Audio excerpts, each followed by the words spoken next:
The Monster in the Twilight. By Jorg. Chapter 31. Sunrise. In what had once been a universe of pure light, darkness now tinged parts of the sky, fuzzy blotches of nothingness that devoured the light in an inexorable progression. Soon, there would be nothing but darkness, and the indistinct forms of Twilight and Luna dodged around the growing places where their world was returning to the magic from which it had been built. Without a stationary frame of reference, it was impossible to tell how fast the glowing forms of Twilight and Luna were moving, but it would have been plain to see for any observer that one was lagging behind the other. Too far. Twilight's voice was weak, and barely carried to the star-filled alicorn form who stayed at her side. The glowing ball of purple sparks faltered in her pursuit, falling behind momentarily until the ethereal form of Luna slowed to match her speed. Do not lose hope, Twilight sparkle. The violet light flickering in the weak ball of particles dimmed, and the progress of the two trapped ponies slowed yet again when they skirted another growing blotch of darkness that was consuming their vanishing world. A ragged wisp of purple ripped away into the coiling darkness as they passed, and she staggered in their flight with a soundless scream only for Luna to wrap around her in support while they flew onward. Weak.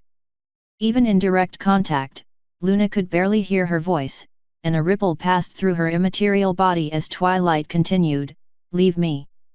Never. Can't see the way out. Slowing you down."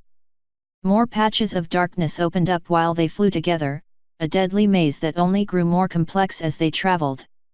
Still, Luna flew onward, dodging around the lethal hazards in pursuit of a target only she seemed able to sense. "I shall not abandon thee, Twilight sparkle, just as thy friends shall not abandon thee." "Or Celestia," murmured Twilight, secure in Luna's embrace. "Loyal. Never gave up on you." The flight of the dark celestial alicorn stuttered for a brief moment as if her starry wings had caught on some unseen obstruction before she continued winging her way through the vanishing light. She flew in silence for a time, swooping between the growing patches of darkness while the world became gradually dimmer and her path grew random. The light of this world was dwindling as her own last night was about to fall, and Luna whispered while flying with Twilight held close. "Sister, I wish I could but see your light one more time."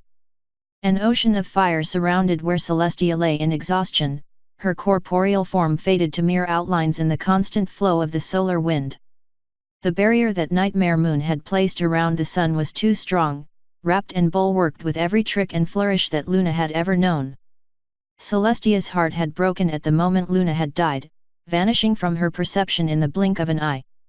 Consumed by rage, she had thrown herself against the wards of her prison again and again until there was nothing left within her weakened body but sorrow. She would fade, her light becoming one with the carefree lights who flowed and danced on the ever-present winds of the sun. Where once there had been two sisters, there was now only one, and she could not live alone. The purifying flames of the sun felt welcome in her chest, slowly turning her mortal form to nothingness, removing the pain and sorrow that had been trapped for so long.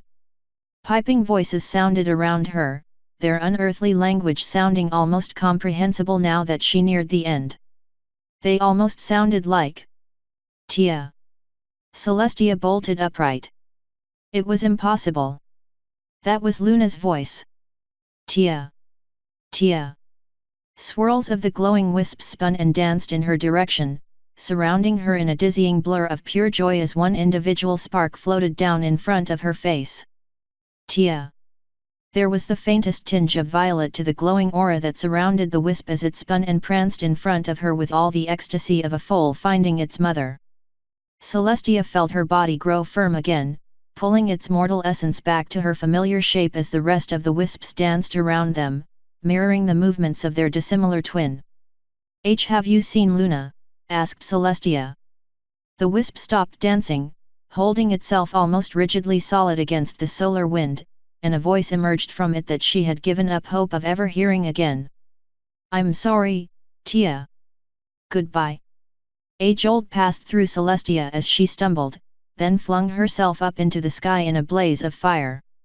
Power shimmered in her wake, drawn from the substance of the sun in reckless disregard for anything but speed. Rising higher and faster than she had ever traveled, she could feel her body gather the power, concentrating with one thought, one goal. Until she struck the wards. Felt them bend with a crackle of dark fire against her mortal shell. The popping of spells fracturing. And she was flung back. Dark fire danced across Celestia's skin while she spun down into the blazing sun, her body weakly twitching even as she cast a despairing look at her beloved Equestria still out of reach. "I'm sorry, Luna." Tia. Wisps streamed around her falling body, extinguishing the ebon flames that left dark traces on her shining coat. Power coursed into her again as the wisps bore her up, surrounding her with their bodies until she once again struck the wards. And shattered them like glass. "Tia! Fly!" shouted the wisps, scattering in her wake as Celestia took wing, streaking through the sky on her way to Equestria and the tiny trace of her sister she could sense. A trace that was fading far faster than she could fly. She was going to be too late. The spluttering roar and crackle of vast power being unleashed echoed around the ancient throne room, spraying sparks and threads of fire from the element of magic that burned pits and charred lines on the blackened coats of the 3 ponies standing by the shrinking sphere. Tall grass winced at each spark that landed on his chitinous back while Zecora simply stood immobile as if the smoldering spots were not worth her attention, but Trixie was getting the worst end of the backlash by far. Only the smoldering cape across Trixie's back had managed to protect her from actually catching on fire. Nearly all of her wispy mane had been burned to smoking stubs, and the unmistakable stench of burning hair made her voice rasp while she growled curses and maledictions against the quivering golden circlet on her brow. The shrinking of the golden sphere continued, although possibly slower now, but it had nearly reduced its diameter to a few hooves across, and the light that coursed out of the hole in it only flickered and strobed, never stopping even for a moment. Twist nuzzled up to Fluttershy's neck and whispered into her ear, "Do you think Trixie can thave Munther?" Keeping a stone pillar between herself and the spray of magical sparks, Fluttershy shook her head and nuzzled Twist in return.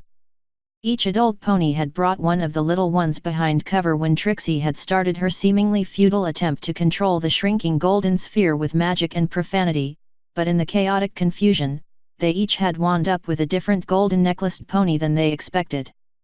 Rarity wound Scootaloo's injured ankle in an improvised bandage, while Applejack stroked the mane of a crying Sweetie Belle, talking to her in a low voice about the pain of loss. Apple Bloom fought with Rainbow Dash, who was holding the little earth pony suspended over the ground and unable to gain traction in order to keep her from running back out to where the swearing unicorn struggled with her difficult task. It was a heart-rending huddle of miserable ponies who held themselves together for mutual support, although Rarity did try to keep Scootaloo's ears covered whenever Trixie hit a particularly virulent series of swear words. The roar of erratic magic dwindled when Trixie finally shouted, "I can't do it." "No," screamed Scootaloo, jumping away from Rarity's tearful bandaging and dodging her way over to the smoldering unicorn. "You just gotta do it. You just need to try harder."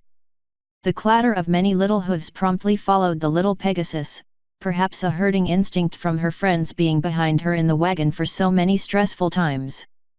They all clustered around Trixie, leaning against her and crying almost incomprehensibly about their lost friend. The adults hurried up, first attempting to pull the little ponies to a safe distance, but changing their minds when they saw the frazzled state Trixie was in. "I'm sorry, but I can't," moaned Trixie, reaching up to remove the element of magic. "I failed." Her hoof encountered another when she touched the tiara, holding it firmly to her head as Zecora turned on Trixie with a soft voice that felt eerie in the echoing room. "Who are you?" "You daft old bat," snapped Trixie, trying to move her hoof to remove the tiara but remaining trapped. "I'm a failure. Just let me go."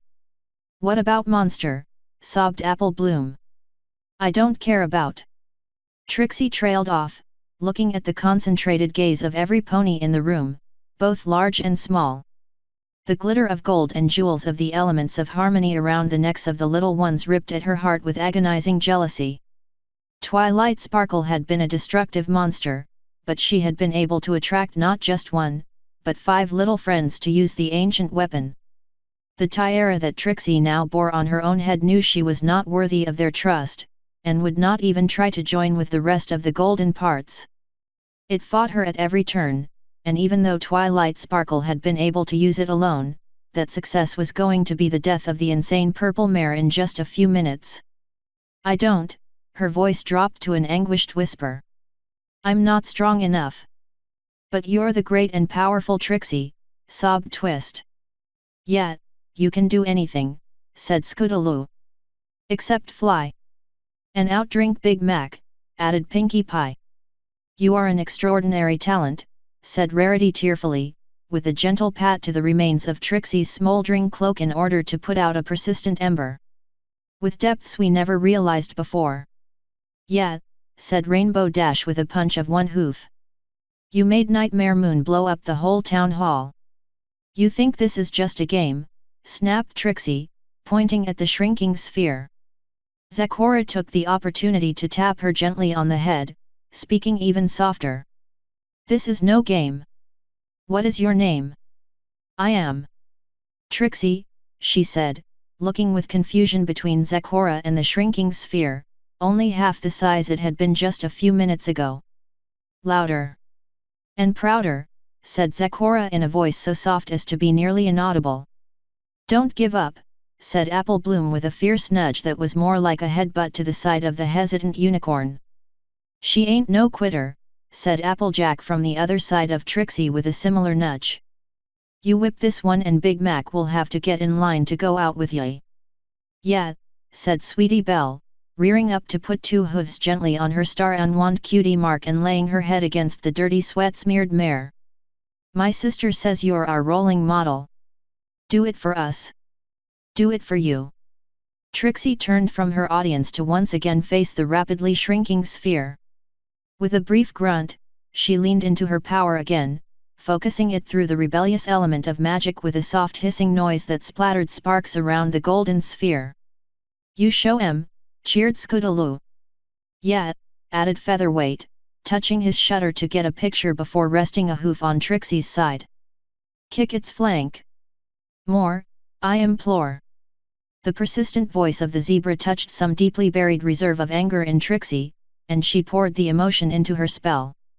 I am the great and powerful Trixie, she rasped, wincing as her magic popped and snapped white sparks around the tourmaline gem in the element, scattering more burning spots down her neck. The surrounding ponies all rested a hoof on her for support while Trixie poured more and more power into her spell, ignoring the flash and roar of feedback that shook the ancient walls. Who are you? Trixie braced her hooves, leaning into her magic with a snarl of frustration made manifest as the element of magic fought from side to side. The roar of magic doubled, and doubled again as her hooves skidded briefly backwards, knocked off balance by the shaking ground but held firm by her friends. Sparks sprayed in a constant stream, deflected from the huddling ponies around her by a dim chromatic glow flickering from the golden necklaces around each of the young ponies. The light at the end of her horn was too bright to look at now, a brilliant flare that seemed to penetrate the skin of each pony in the room and burn into their hearts. I am the great and powerful Trixie. Student to Princess Celestia, the unconquered sun. Is this your fate? Shouted Zecora over the thunderous roar of magic. To be too late. No. The incandescent stream of polychromatic fire pouring into the hole in the golden sphere clashed with the light bursting out, spitting and popping explosively in a cataclysmic tornado-like roar that shook the building and rained down small stones from the ceiling. What will ponies say you did today? Light had so flooded the room it was impossible to tell the exact location of any pony, a brilliance that seemed solid and just as immobilizing as molten glass. The zebra's voice resonated through the room, bringing the spark of an unfamiliar feeling to Trixie's chest when she realized just what was missing. Relaxation swept across her in a wave as the roar of magic turned into a silent prismatic light, wrapping around the golden sphere and holding it perfectly still.